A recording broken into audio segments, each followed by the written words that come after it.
Hi everyone, it's Gobinda here, and today I thought I'd do a quick little video where I recap all the books that I've read so far in 2022, and to add a little bit more spice, I thought we could rank them at the same time. So the first book that I've read in 2022 is Allegiant. This year has been quite transformational in my reading, but also just in my personal life as well. I've entered 24 and I seem to be entering my adult era, which is quite impressive.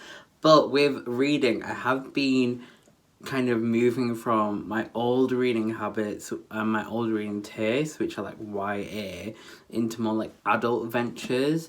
So with this, I'm quite happy that I did finish Allegiant. I gave it a 2 stars. Not the best. It's really sad, to be fair, that the first book in Allegiant is so good and then the other two just aren't that great. But yeah, Allegiant is definitely going at the bottom of the pile for now. I mean, it is the only book, but it'll stay at the bottom for a while. Then the next book that I read was Ace of Spades. Really, really good. Definitely would recommend, especially to anyone who's a fan of Gossip Girl, because it gives you big Gossip Girl vibes. I just overall loved the characters, and then I really loved like the ending of it all as well. It just felt like justice had been served in some way, because these kids are going through a lot. Let's talk about it. These kids are going through a lot for high school as well. I mean, it is a different life for a lot of these people in like these upper like suburban private schools, especially I can only imagine for people of colour in that setting as well. But Jesus Christ, I was like, these kids are going through a lot.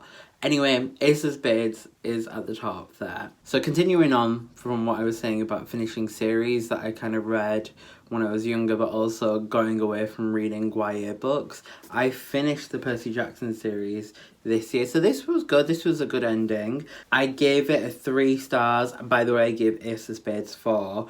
I gave it a 3 stars. It was good. It was a good ending. I didn't feel like, oh my god, like, oh my, what's gonna happen to the characters? Oh my god, it's ended. Like, I didn't feel like that.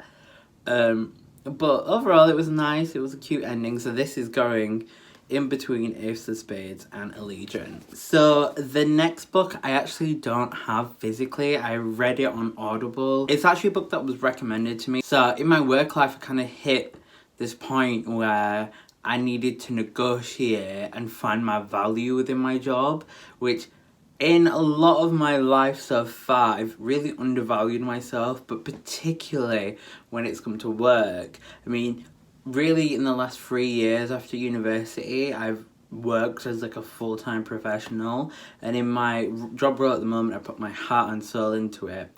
And there was a point where I needed to negotiate, and because I didn't have that self-value, I was finding it very, very hard. So I had a family member recommend that book to me, and they were like, just read it and this will really help you. It really helps me to find my self-worth, but also with negotiation strategies.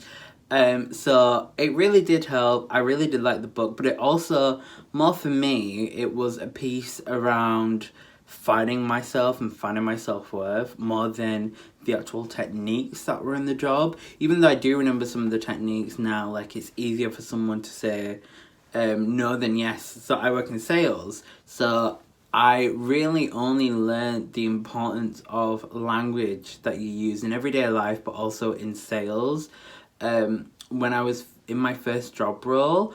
But that really did help me, because this is someone who's tried and tested these strategies there. So I find it really helpful. I find it really useful. That being said, I don't think before I do something about the language that I'm going to use and these techniques, but I think I've got to value it for the effect that it had on me realising my self-worth. So that's going in between Ace of Spades and Percy Jackson. So that's number 2. And we're going to use this book, because obviously I don't have that book to use. So the next book I read was Half Wild by Sally Green. This one was hard for me to get back into. I tried to read this one. It's the sequel in the Half Wild, Half Blood, Half Something series.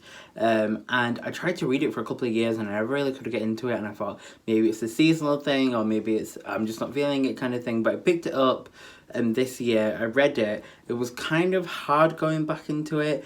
And I know I did speak about letting it go of a lot of YA books, but this doesn't feel like a YA book to me. It doesn't at all. So I gave this 4 stars. I really liked it and I want to get the next book in the series. So when it comes to ranking, I think I'm going to go 2nd place for this one.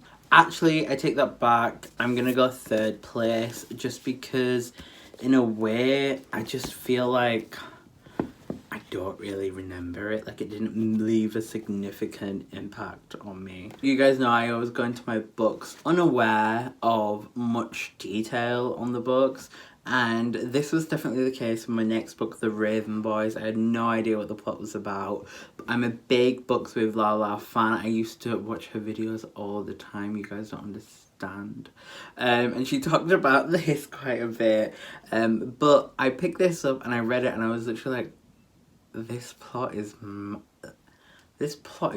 weird. But I picked this up.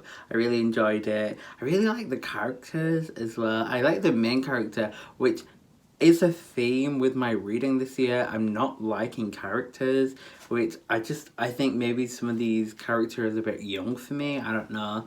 Like, YA mindset isn't my mindset anymore, so I kind of do sometimes find them annoying. But I really like this character. Really like this character, and I like the other characters too. So I gave this 4 stars, and when it comes to my ranking, I'm going to put this in 2nd place. Right, so the next book, it makes me shy. I've only given one book 5 stars this year, and it is The Handmaid's Tale by Margaret Atwood. I read this in 2 days, I think, literally one day if you add like 24 hours. I was really scared going into it about like how much is it going to ruin for the show and da. Conveniently for me, it didn't actually ruin anything, which is really good. But oh my god, is this book a minute. I recommend it. Please, I'm looking straight at you at the camera. Please, if you are watching this video, go and buy this book. Go and read this book. It is so good. This is a masterclass, and I know she has a masterclass on that network of like just storytelling, writing. It's amazing. Definitely read this today. This is my number 1 spot. Okay, this one, I feel like I'm going to be really unpopular with my opinion here, but it has to be said. Front of Glass. Picked it up. A lot of hype. Everyone loves Sarah J. Maas. Everyone loves, this series. I didn't love it. I didn't. And it must be said, the main character annoyed me. The other characters annoyed me. Now, I think I was younger. I am 24. I think if I was younger, I would kind of be into it, kind of be into the tea, kind of be into the characters. I mean, I understand like how it's a good setup and world for people. Just not for me. Just not for me. Will I be reading the next book? I'm not in a rush. It's not on my next order. It's not in my next book haul pile on on Goodreads. It's just not happening. So I understand why people understand and people love this book. For me, I just don't think I'm the demographic. Give it 2 stars, but it's still better than Allegiant, so it's 2nd last for me. Okay, so this year I only have read like 9 books. I mean, for me, I'm not really like reading in these streets like I used to, like that must be said. So yeah, 9 books. This year my target is 25 and I am on track, so that's always good. But the next book has been on my TBR for a very long time, and that is Girls of Paper and Fire. Love this. I love this. I gave it 4 stars. Love this.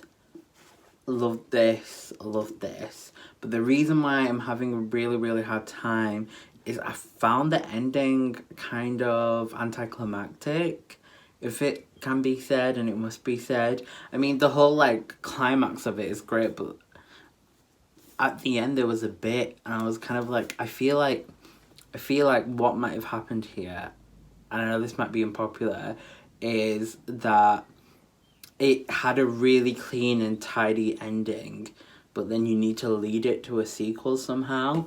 And I felt that, like, leading it to a sequel, I actually didn't care about, because it just felt weird. It just felt weird to me. But I really, really liked it. Really liked the concept. Really liked the character, the main character. The world that the author's drawn in here is very easy to see, understand, and feel a part of as well, which is really, really great. This is actually, I was talking about a masterclass before with Margaret Atwood. Why did I say her name like that? I actually don't know. This is a masterclass on world building, because I feel like sometimes world building, because I've tried to do it when I was trying to write, and it's so difficult. With word building, it can be either too complex or too simple, or like just confusing. With this, it felt like an actual, it had enough complexity and detail to be an actual world and believable, but it was also simple enough to feel like you were living in that world with this character.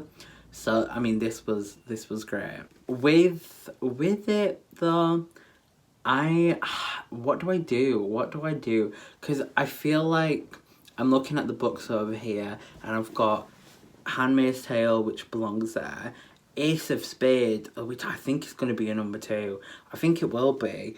And then The Raven Boys. And I'm thinking, with The Raven Boys, is it is it better than The Raven Boys? It is. I just said it is. It just came out of my mouth.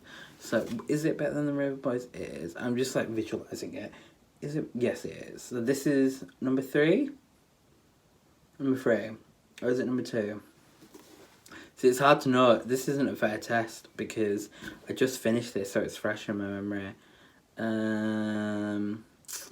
Would I read a sequel to The Ace of Spades? Let's do it that way. Yes, would I read a sequel to Girls and Paper and Fire? Maybe not so quickly. So we put this in 3rd place. So at the end of that, this is my ranking. We've got The Handmaid's Tale at the top, Ace of Spades at 2nd, Girls of Paper and Fire on 3rd, Raven Boys 4th, Never Split the Difference 5th, Half Wild is 6th, Percy Jackson, the last one, is 7th, and 8th is Throne of Glass, and then 9th is Legion. I am at a really weird point with my reading now, so I have a really short TBR anyway, and I've read those books there, so it's taken off. I haven't bought any new books so far, and then I recently took off all of the books in the City and Bones series, like the Cassandra Clare books that I had, because I just like started one of them and it was in the TikTok series. No, not that. My brain is actually fried. The Clockwork series. And I was like, oh, I just can't be bothered going back into this world. I feel like I've grown past it. So I donated them to the library that I've started at work for our students. I saw some of them like buzzing around it the other day, so I might have a look and see what's going on. But I got rid of that, so I have 8 books on my TBR at the moment. And I'm working my way through them. I think I'm going to finish them all. And then start buying some new books. I already have like a bookshelf on Goodreads of like books that I'm going to get for my next book haul. I think it's worth more than £150, but we move, and I am like looking to add to that as well, because I did that earlier this year, so I'm thinking obviously there's been new releases and stuff like that. There's some celebrity books that I want to read as well. But I'm definitely open to any book suggestion. That's everything from me. I hope you guys have a nice day, and as always, please do like, comment, subscribe. But for now, bye.